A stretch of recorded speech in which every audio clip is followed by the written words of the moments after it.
Phil Jordan's a native Vermonter, hobbyist photographer.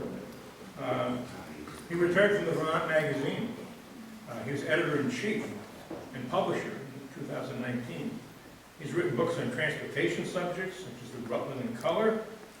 He's been a columnist for the Old Truck magazine, and has contributed to Old Cars Weekly, and even USA Today. And he wrote a novel, Crooked as They Come, published in 2021. More recently, he contributed content to the Vermont Almanac. He lives in Sunderland, Vermont, with his wife Edie, and he's a member of the League of Vermont Writers. So he's no slouch. So I'm going to turn you over to him. We're going to talk about the Corkscrew Railroad. And then when it's over, just hang on. I'm going to tell you about the upcoming events we have planned. So, Mr. Jordan. Thank you.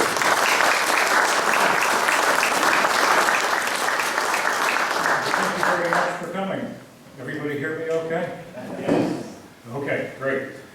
All right, so I want to mention that this talk and presentation wouldn't have been possible without support from members of the group I'm in. It's called the Rutland Railroad Historical Society, and fellow member Will Davis is here with me today.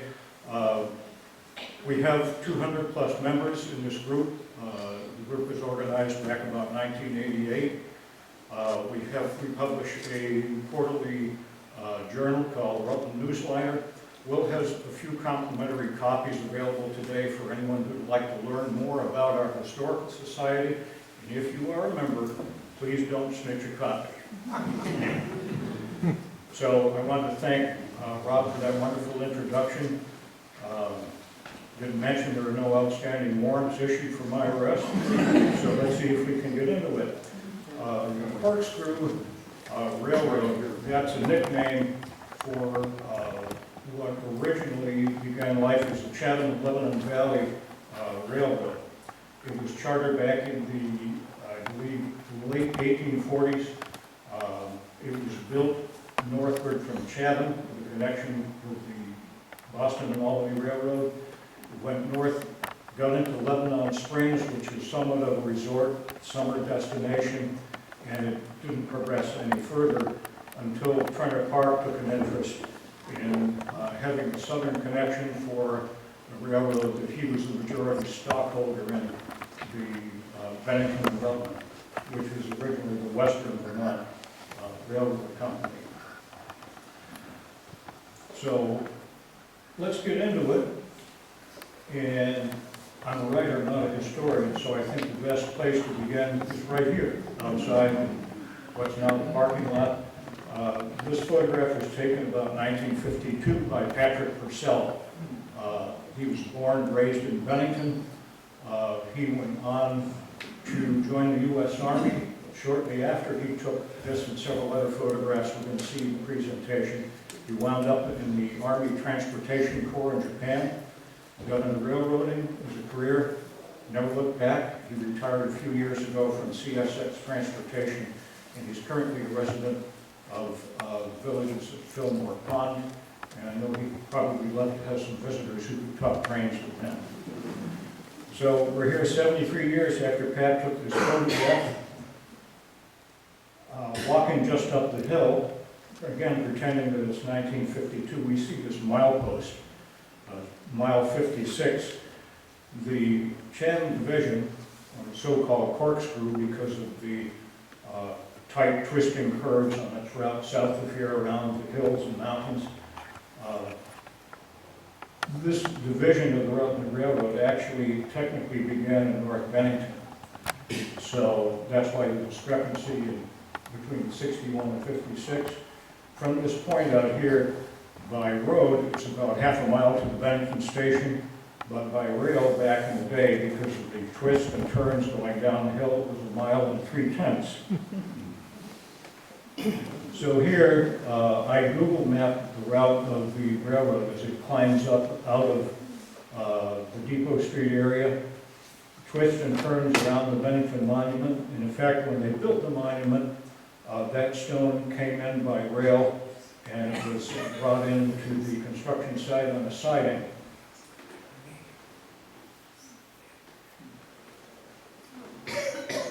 This is another view of Town Hill Crossing outside. This shows a southbound train, diesel powered this time. The diesels came onto the scene starting in 1950, and steam was finished by the fall of 1952. In fact, the last active steam locomotive on the railroad was a switch engine used in the Bennington yards in 1952. Again, outside, looking to the west, this is a train from Chatham. It's probably the once per week way freight, a local train. It's descending the hill, headed to Bennington, and then it's going to go on to Rutland. By 1952, business was so sparse along the line that the local train ran 1 day a week on Wednesday. The milk train was a daily train that ran pretty much the length of the system and wound up in Chatham.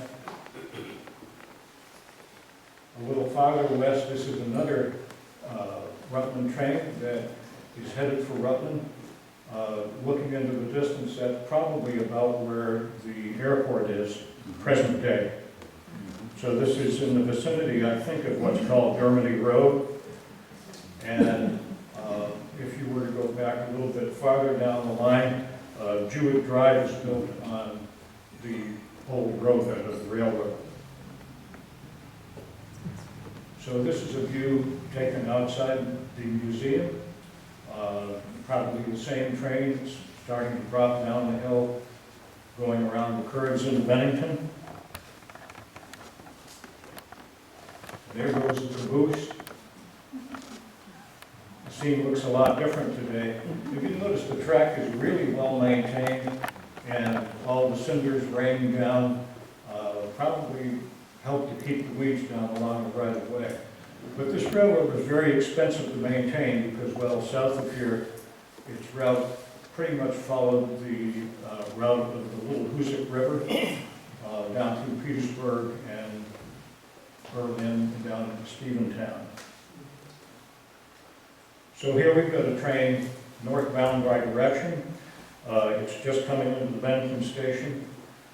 That's Tuttle's hardware concern that you see over to the left. And the train is going over a bridge over the Lumsac.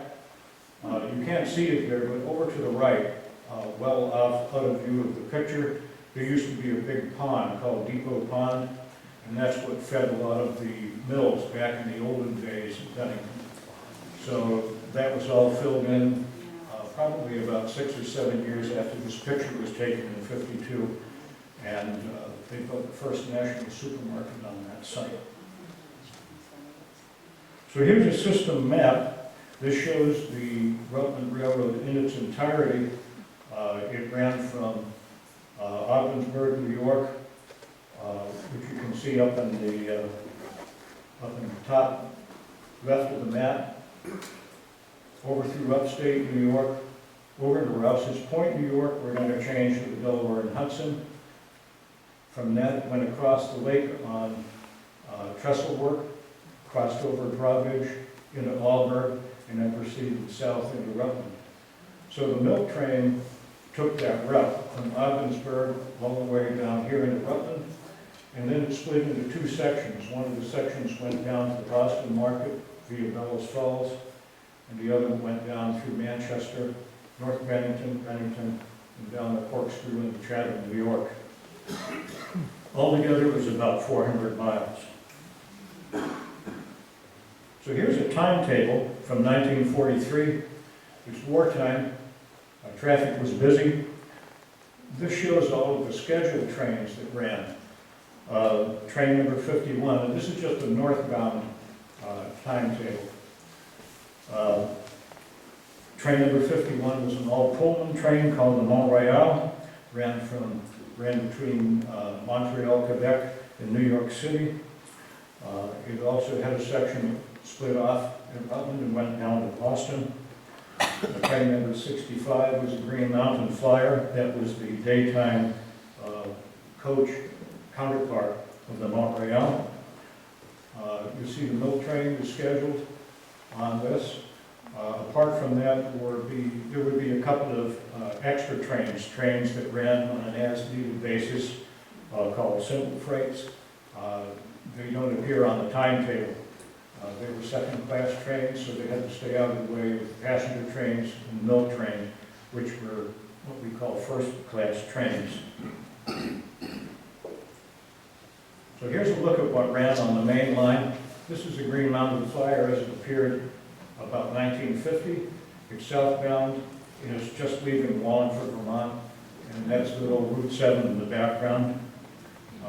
This view is taken from what's today Waldo Lane up in Wallingford. So we know that the main line subdivision was pretty busy. You could see as many as 12 trains a day on it. So let's take a look at the timetable for the Corkscrew. We only see one scheduled train on that, and that's the milk train. That ran pretty much as a daily train. It kept a tight schedule.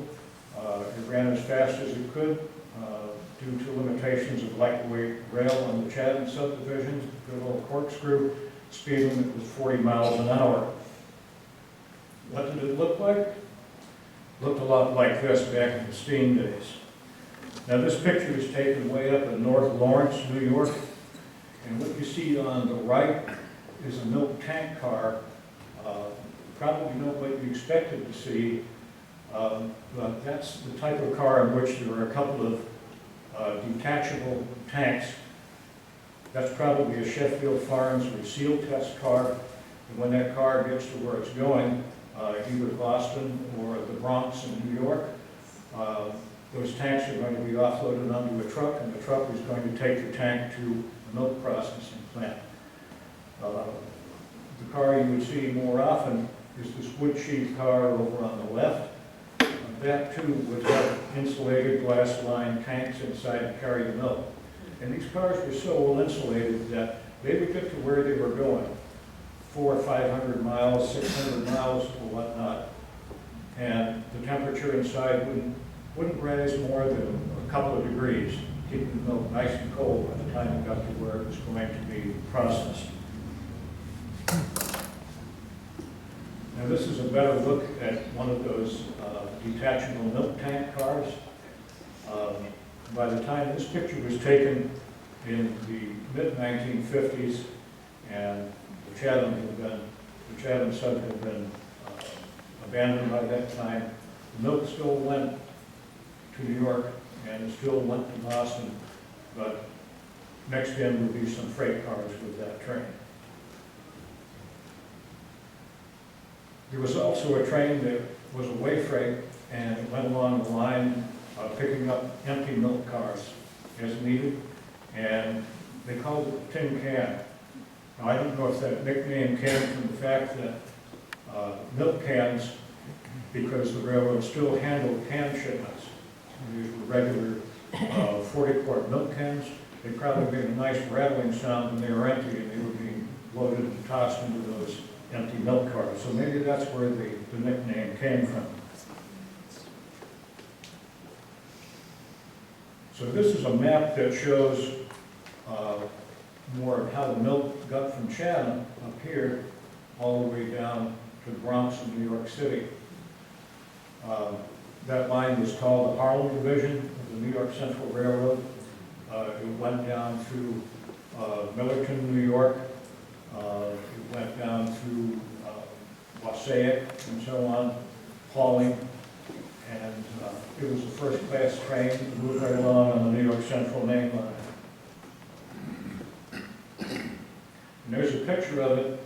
This is now a New York Central train. It's headed for Chatham. It's just leaving North White Plains. The nickname for it on the New York Central Railroad was the Rutland Milk. And those are all empty cars that are going to be dropped off in Chatham, and they're going to find their way back to all the various creameries along the Rutland line. Manchester was one stop. There will be stops in Virgins, Shelburne, all the way up through the islands, Grand Isle, Vermont, Alburg, and the last of the cars, of course, would be going over through Ellendale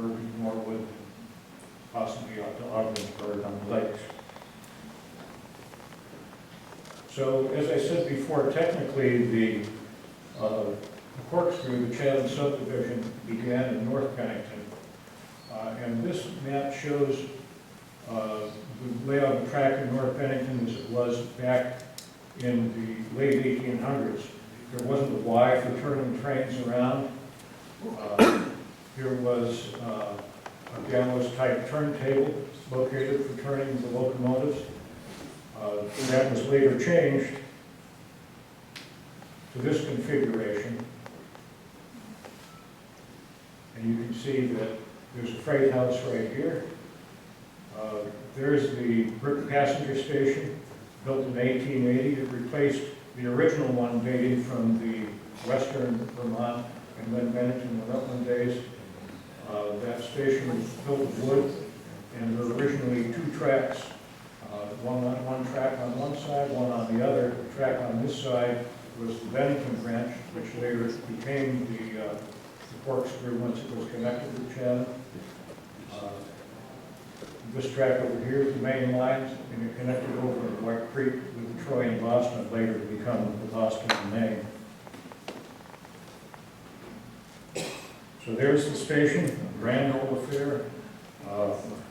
This signal over here is a ball signal. This was used to control the movement of trains inside the yard limits.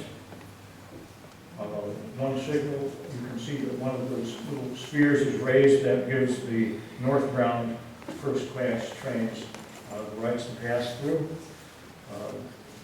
Two would be for southbound.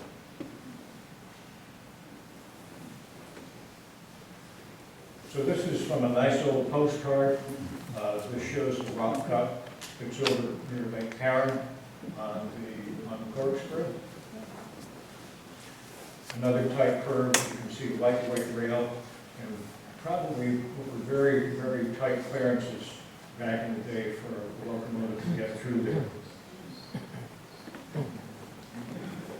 So this photograph dates from about 1901, and it shows what may be either a Green Mountain Flyer or a shuttle train. And by shuttle train, I mean a commuter train. Back when the mills were major employers in Bennington, there was a commuter train that went back and forth between North Bennington and Bennington proper several times a day. So that's Harwood Hill in the background, and that is present-day Route 7A, which was back in that time called the new state highway. Down at the foot of that hill, we see the notorious Bull Bridge that has turned many a truck driver through the years. But there's quite a bit of history behind that bridge and why it was put there about 1914 or so. And here I'm going to stop and I'm going to read a little bit about what I've written about something that took place there back in 1905. And that was the state's first recorded automobile fatality. It was a collision that took place at a highway crossing that predated this bridge. At that point, the road was on a steep incline and there was a grade crossing right here. And an extremely dangerous place to drive. Well, there were quite a few cars in those days. So I'm going to read what I've written, which is they killed in a collision with one of the Rutland so-called shuttle passenger trains between North Bennington and Bennington, where Harris Lindsley, 3rd Deputy Police Commissioner of New York, and his fiancée, Evelyn P. Willing of Chicago. They were to be married next week and were passengers of a large open touring auto traveling between Williamstown, Massachusetts, and Manchester, Vermont. A chauffeur and another man, A. Kramer, Evelyn Willing's nephew, were in the front seat. It appears that the highway crossing involved an appreciable rise to meet the level of the tracks, and that the chauffeur may have sped up in order to make the hill. The train coming from North Bennington was descending a grade and may have been moving at a brisk clip as well. So the collision occurred on what is today Route 7A at Pike's Crossing at 4 p.m. on August 14, 1905, and was reported in the pages of the New York Times this way. The locomotive and one car were running backward. The shock of the collision threw both the locomotive and car off the rails, the locomotive overturning and rolling 10 or 15 feet. The engineer and fireman jumped and were unhurt. The 15 passengers also escaped injury. Now, this particular photograph hangs in the offices of the Richards Group insurance office. And I went in there one day to review the insurance policy for Vermont magazine when I was a publisher. And I looked at this picture hanging on the wall, and I was just stunned by it. And I asked everybody there, I said, you know what this is? No, we have no idea. It's just some old train wreck. I said, well, I can tell you what it is. It took a while. But it wasn't really a pretty picture, because the unfortunate Lindsley and Willing, seated exactly where the locomotive's tender struck the vehicle, were reported to have died instantly. So their auto was thrown about 60 feet through the air and caught fire afterward, thus being completely destroyed. Miss Willing was reported to have spent summers in Manchester for several years. Her mother was the daughter of Judge Mark Skinner, for whom the Mark Skinner Library is named. The library was also where the unfortunate couple's bodies laid in state while funeral arrangements were made. Lindsley's body was later transported by train to New York City, where it was taken by military and police escort on August 17th to the 12th Regiment Armory to lie in state. Interment was at Manchester's Dellwood Cemetery, beside his fiancée, Miss Willing, in the Willing family plot, as you can see here.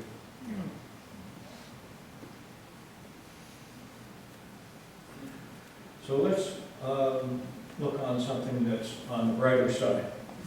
So here's the Bennington station, and you can see at least 2 tracks in the background. There were extensive yards here. Also over where the skateboard park is today, there were 3 tracks there called a coach yard for storage of passenger equipment when it wasn't being used on the trains. This station was built in 1898, and as probably anyone from Bennington knows, it was made out of marble, but it was chiseled to look rather like granite. So, besides having a ticket window to serve the passengers who rode the trains all over the system, including from Bennington down to Chatham, the Railway Express Agency had an office here, and it had quite a staff, including an armed uniformed security guard. And the guard was because back in that day, there were a number of companies that shipped their weekly payroll in cash by Railway Express. So this picture was taken about 1941, 42, 43 or so. But again, there was a lot of stuff that moved by rail via Railway Express. Once it got to the station, of course, it was unloaded into these delivery trucks, and they made the rounds pretty much the way that UPS does today. And this is a picture I found in a private collection. It's a local mover's truck. Again, a lot of commerce moved around like this, small packages of goods before the advent of United Parcel Service, FedEx, or what have you. There was quite a bit of traffic that came out of the Cushman Manufacturing Company in North Bennington. That initially went on the trolley line until the trolley line got washed out in the flood of 1927 and was completely a non-entity by the early Depression years. Cushman's made fine hardwood furniture, and after the trolley line quit, a lot of that went either Railway Express or LCL on the Rutland Railroad, LCL standing for less than carload. So this, from an old dad, shows you some of the furniture that they made. And just down the street, on Water Street, was the H.C. White Company, a neighbor, and they made a lot of toys, including this popular kitty car. They had also been shipping their products out by trolley, and that ended with the flood, and they too shipped a lot of these little products out by Railway Express and also in less than car shipments. This is an ad from, I think, 1925 or 1926. So when it comes to Bennington, besides the passenger station, there was also a freight house. And you can see, based on this caption, that you had to have quite a staff of people there to move the less than carload freight around and get it where it was going. Most of the automobiles that were sold in Bennington dealerships up into the early 1950s came in by rail in boxcars. And over on the right, you can see a photograph taken in the North Bennington Freight House. And over on the left is Fred Welling. He was on the board of directors of the railroad for many years, and also one of the noteworthy village trustees of North Bennington. He also owned the coal company in North Bennington proper. So along the Corkscrew in Bennington, you had extensive yards in this area. This is the junction of Depot Street and North Street back in about 1933 or 1934. And you can see railroad cars sitting in the yard over to the left of this Model A Ford. And one of the neat things about this picture is the fact it looks like the Bennington Metal Monument is drawing right out of that chimney in this gas station.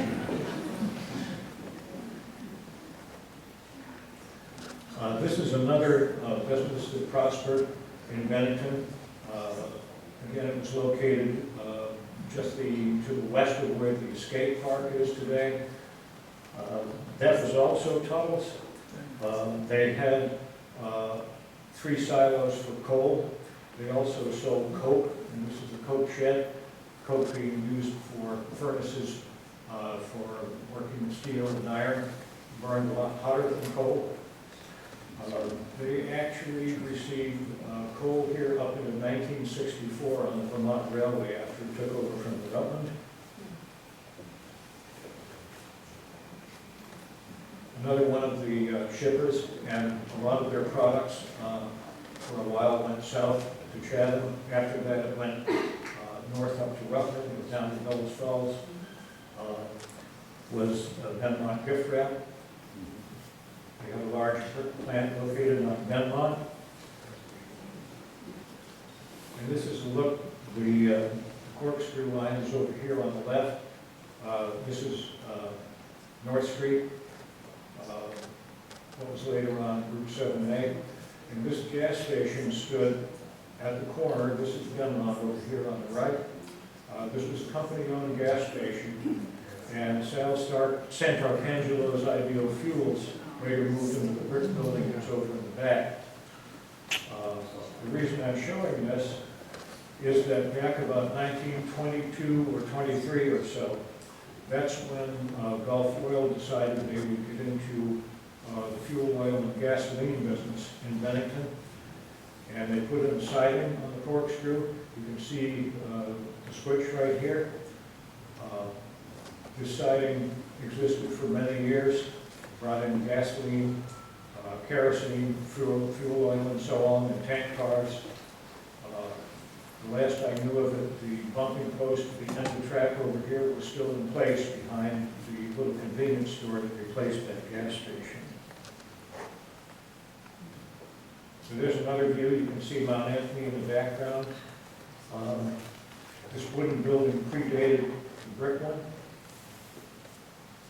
In the background, you can see one of the houses that later became part of CTC Photographic, where I worked for about 28 years as a salesman. With all the business that there was in Bennington, they had to station a locomotive here to handle switching chores. One of the things that it did was to move boxcars between here and North Bennington. There was also an express car that came down from Burlington on the Green Mountain Flyer. That would be unloaded in North Bennington. Stuff would come down from there via truck, but everything else. The switcher would come. It would take the boxcars, the flat cars, it would heavy delivered goods to where they were going in Bennington. It would also make a trip out occasionally to Myers Coal or to the Pottery on County Street. And the tracks that ran along and inside County Street were part of the original Bennington and Glastonbury Railroad.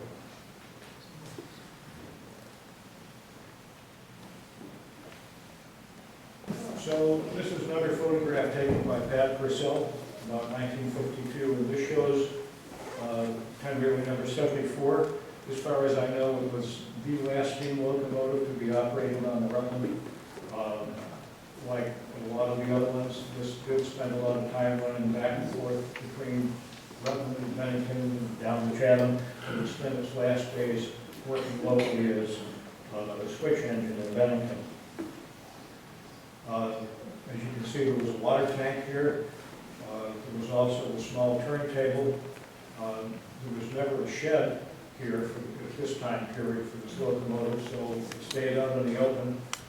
And rather than having a coaling facility, there was an old wooden gondola which they kept full of coal, and when the crew needed coal in the tender, and they would just shovel it into the tender by hand.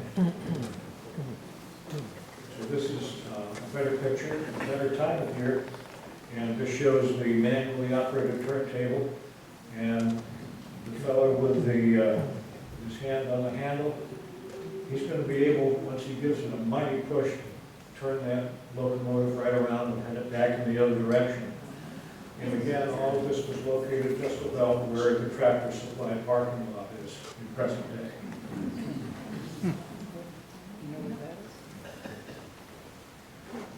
It's another view of locomotive at work in the yards, probably somewhere between the station and County Street. And here we have steam power, blasting upgrade, about to go past the museum on Town Line Hill crossing. Probably at least 1949, but I'm pretty sure that's a 1949 Plymouth. And as Rob said, there probably were a lot of cinders that came raining down out of the stack of that locomotive. A bit farther down the hill, it's not a very good photograph, but this shows a southbound train, and it's about to cross Dewey Street. That house is still there, but today you really never know that a railroad ran through that place. Now here, we've gone out a bit farther toward New York State. We've turned around and looking back toward Bennington. That's Mount Anthony on the right. And that locomotive was crossing New York Route 7.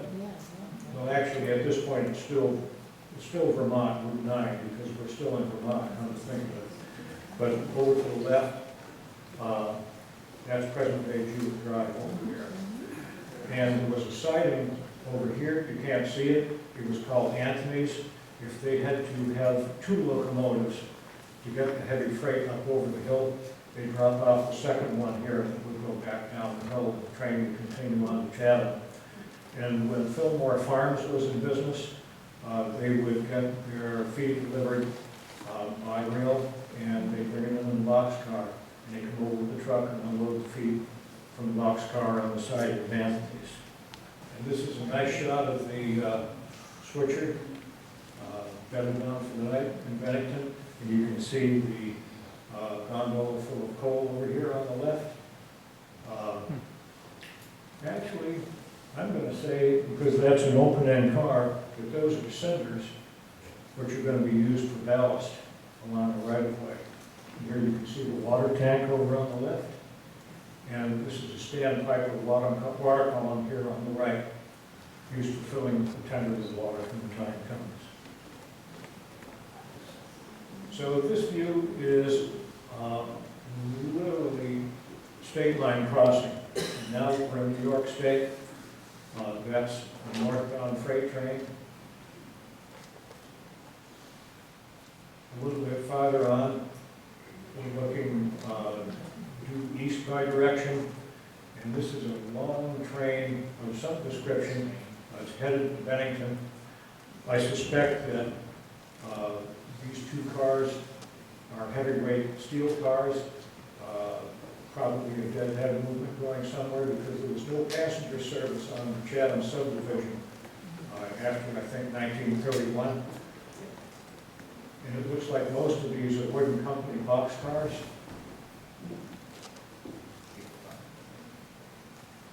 A little farther down the line, this is Petersburg Junction. And this is where the tracks of the Rutland cross those of Boston and Maine. At one point, Boston and Maine had two different tracks at this point. They diverged at a number of places. Reason being that one of them belonged to Troy and Boston originally, the other belonged to a railroad that failed before the track was ever laid down, and then subsequently another railroad used the road bed. But you can see the Rutland's water tank here. There's a color light signal that governed the movement of trains over these two diamonds. And you can see what's called a train order board here. The board is up indicating that anything going north on these tracks from Chatham, you have to stop here. The other direction, the board is dropped indicating that a southbound train would have the right of way on the Rutland. This is the little used, at this point, unused station in Petersburg. Virtually no business here after the, I'd say, probably the Depression years. The station stood just to the south of where the stone Route 2 bridge crosses over the old road bed in town. This is a station in Berlin. Not much going in Berlin, New York, other than the Seagrove Company. That was a large-scale commercial floral operation, best known for Seagrove roses. They received their heating materials, mainly coal, by rail. There wasn't much going on here in terms of business for whoever was the station agent or the operator, but each one of these stations had a Western Union set inside, and they also sold money orders, and they shipped by Railway Express. So if you worked for the railroad and you made a very modest wage, you would get a commission on every telegram that you sent or received. You get 10% commission on Railway Express shipments or receipts, and you get a commission on selling money orders. So one old fellow who worked at this place would stay after hours on his own nickel, and he'd sell money orders, send and receive telegrams for earn a little pin money. That station is still standing today. I think it's home to the American Legion. Trying to relive the old days with steam locomotives on the railroads, because by this time they were using only diesels on the Chatham division. It was very expensive to operate, so to economize, they stopped using steam in 1951 and used diesels. The exception was just for this one trip. So walking back in time a little bit, this is what passenger service looked like in the good old days. This is early 1900s, and this is the station at Lebanon Springs, which was somewhat of a summertime resort back in the days. And this is an old, we call it a 440 wheel arrangement locomotive. And we have another mode of basic transportation over here, a hay wagon. People just come down to watch the train go through town.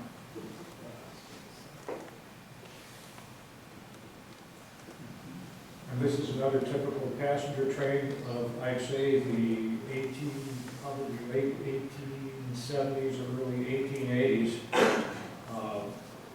headed across a rather precipitous-looking track in Brainerd, New York, on the Corkscrew. This is another picture of the engine facilities in Chatham. This is the engine house as it originally appeared back in the Chatham and Lebanon Valley days. I don't think it took that many people to operate that steam locomotive. It's amazing how many people will turn out to have their picture taken when they see the guy setting up a tripod and a camera. And of course, in the day, you had to stand absolutely still for as much as 60 seconds to have a picture taken. But that's typical of the, what we call the motive power that you would have seen back in the days of the Chatham, Lebanon Valley, and then the Bennington and Rutland once they took it over. And here's a Chatham Lebanon Valley locomotive in use on the Rutland after they took it over. It hasn't been relettered yet. It's no longer a wood burner. You can see coal in the tender, and it's got a straight stack instead of having a balloon stack. And those so-called balloon stacks, which look sort of like a diamond when you look at them, they were that shape because they contained a big screen to hopefully keep sparks from setting the woods on fire as the locomotive went along the way. So a little bit of history about Frederick Park. And if you know much about Bennington history, you know that he was a very big guy in Bennington. He was also probably the youngest man ever to pass the bar exam at the age of 21. I've read words to the effect that he started out in business when he was 16 years old operating a candy store, of all things. But he was the, I would say, the chief financier of the Western Vermont Railroad, and also a very big guy when it came to ownership of stock in the Bennington and Rutland Railroad. So like a lot of other people who got into the railroad business and then found that they had other things that they wanted to pursue in business, he leased out his railroad to the Troy and Boston, which was the Western connection, of course, with Troy and Albany, traffic coming off, even such things as the Erie Canal. When his lease was up, he decided to lease it to Gregory Smith, who had another railroad in mind. So Troy and Boston shut him off. He refused to accept any traffic. So Trevor, being a very enterprising soul, decided that he would give the Lebanon Springs backing, and so they completed that railroad, completed the Chatham Lebanon Springs, as it was later reorganized as, and that was absorbed into the Bennington and Rutland. It was always said that Commodore Vanderbilt was the person standing behind the wings, really fronting the money, but it's never been really proven. Later on, as time went by, this person, Percival Clement, Rutland businessman, he was also the publisher of the Daily Rutland Herald at that point. He made his money in marble, taking over his father's business, and he was the mortal enemy of the Proctor family, naturally, and also involved in the marble business.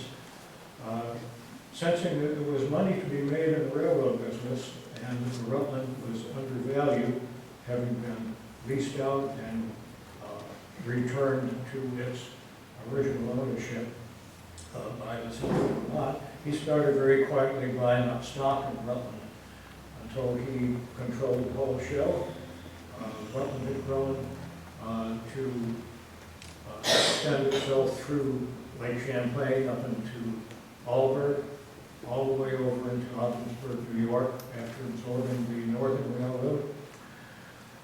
But he sensed that there was another thing that he would like to get into in business, and he sensed that there was money at hand, and that somebody who was in the railroad business over in New York State was keenly interested. And that would be this man, William Seward Webb.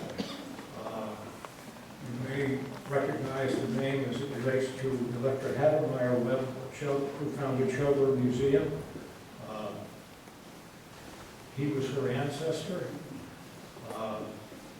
His father-in-law, incidentally, was none other than Cornelius, a.k.a. Commodore Vanderbilt. So he decided that the railroad had been leased out to the Delaware and Hudson, had been leased out to the central Vermont. He was going to get into the ownership of this railroad, as he did with a couple of others in New York State. And there was so much of this leasing going on that I couldn't resist coming up with my own profit. Yeah. But the poor old Rutland, including the Corkscrew, had been bought and sold so many times, it was leased and brought back, and it was on the brink of financial disaster so many times. But now we come to the sad end of the Corkscrew. It was very expensive to operate. As I said before, a lot of it ran alongside the Little Hoosick River. It washed out in many places. In 1947, we had to be rebuilt. It had a 40-mile-per-hour speed limit. There was very little traffic on the line, and the railroad, by this time in 1952, when it filed for abandonment in February of that year, was reorganized as the Rutland Railway, got rid of the steam locomotives, got rid of unprofitable trackage, and they found that it would be more economical to route what businesses they did have going to or from Boston and Albany over through Troy on Boston and Maine. So up the rails came. This location is near Gypsy Lane in Bennington. They started lifting up the rails in May, and by the end of August they were done. This is the New Lebanon station as it appears today. There's a local historical group trying to get fundraising done in order to at least get the building stabilized. I wish them well, and it's really going to be a daunting project to get that building back on secure footing, even to get it stabilized and get a proper roof put on it. This is what had become the station at Steventown by the early 1960s. It was summarily demolished quite a few years ago. That's the old engine house, coaling station, and the water tank in Chatham, as they appeared in the 1950s, long after the rails had been pulled up. The buildings are no longer there. So this is State Line Crossing then. This is State Line Crossing as it appears now. This is trackage north of the Beehive Crossing,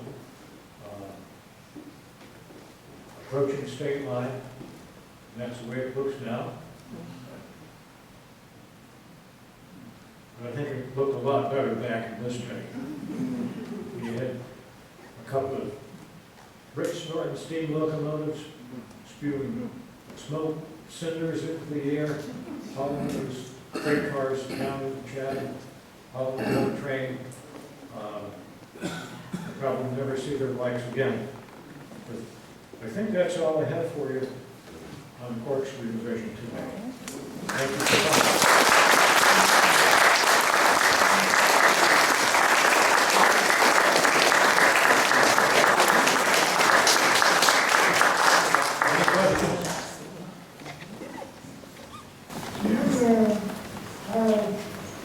Stone was brought in by railroad to the battle monument.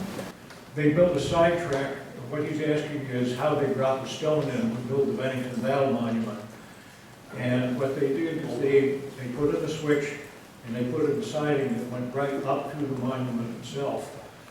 And that stone came in from a quarry somewhere near Fort Edward, New York, I've read. And if you visit the monument, you go into the visitor center, and well, you go into the base of the battle monument, there's a small black and white photograph that shows the construction, and in it over to the left of the photograph you can see a flat car with some blocks of that gray limestone on it. And that's how they did it, and the siding was removed after the monument was built. What I was curious about, where did that siding connect with the main one? The siding, I believe, connected on the north side of the monument.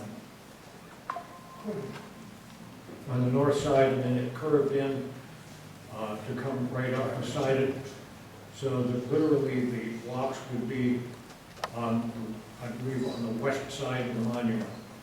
Yeah, the north side of the monument, the railroad is way down the side of the hill. And I thought they'd have to come around and come off of almost Gypsy Lane for grade to get up to the monument. Well, it's possible, but, you know, as far as any photographs of that, we can only just speculate as to where that switch was. And It's hard to tell after all this time. Jim, you had a question? There's a lot of special instructions for operating on the Chatham line. And one thing I always wondered, coming north towards Bennington, if they were supposed to stop a little bit before Town Hill Crossing, just to make sure the air was completely up on the train, or maybe turn up retainers coming down that hill. Right, there's something in the employees' timetables about trains of so many tons having to stop to turn up retainers. So in other words, you would set the brakes to drag on so many cars. The idea was that if a train was really heavy and you had to use the brakes a lot, you might not be able to, your locomotive might not be able to pump the air up fast enough to make the brakes work as hard as they should and stop the entire train. So it was a safety measure. Anybody else? No? No, one more, two more. Do you have a map showing exactly how the corkscrew went through Bennington? The only thing I have is that, that amended Google map that I show. If you want to stop in the regional history room sometime, we can show you maps. Good. Show that around. Oh, There you go. thank you. How were the freight cars unloaded in the late 1900s? How they were unloaded? How were they unloaded? Or by hand? Well, by hand. In other words, you had boxcars for one thing, and the doors were small. Generally, some of them were 6 feet wide. Some were, the more commodious ones were 8 feet wide. And guys would have to go in. You would spot a boxcar alongside a platform. There was a platform, for example, at the Bennington Freight House. There was one at the North Bennington Freight House. They had truckers. These were guys, strong guys, who would take big, heavy hand trucks, and they would go in, and they would unload the car 1 or 2 or 3 boxes at a time. Lumber was unloaded the same way, piece by piece. You had a boxcar with 2x4s, 1, 2, 3 sticks at a time. It was all done manually. So today, what railroads do best is moving bulk commodities. You don't see this kind of stuff. That's why trucks are so prevalent on the highway. Railroads are good at hauling things like bulk cement, fuel oil, gasoline, but, small packages, small shipments of lumber, odds and ends like that, you don't see that anymore. One more. I did that one summer in Vermont, unloading boxcars. It's hard work. Well, that was a great presentation.